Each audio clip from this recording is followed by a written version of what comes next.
The Honorable Speaker, thank you very much. I want to be very, very brief.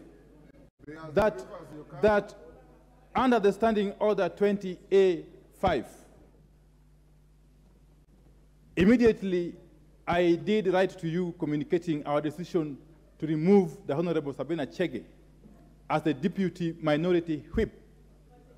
We expected you to communicate the same to the House. Mr. Speaker, on the 11th of April, when we expected that communication to come from you, you did the unexpected and opened up debate over the matter.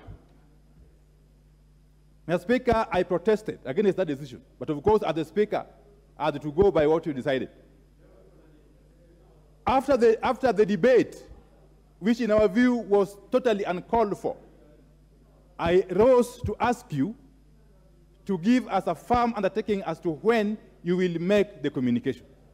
Mr. Speaker, you will recall that you declined to do so. And again, I respect it.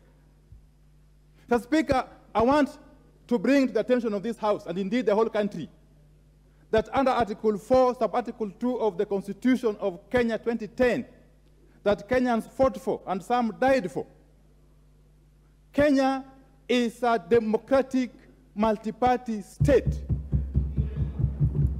governed by the principles and values under Chapter 10 of the Constitution. One of the cardinal principles of this House, one of the cardinal duties of this House is to protect multi-partyism. Mr. Speaker, this House cannot be complete without the minority side. This House, under the Constitution, can only be complete with the majority and the minority sides. And therefore, the minority coalition deserves respect. We deserve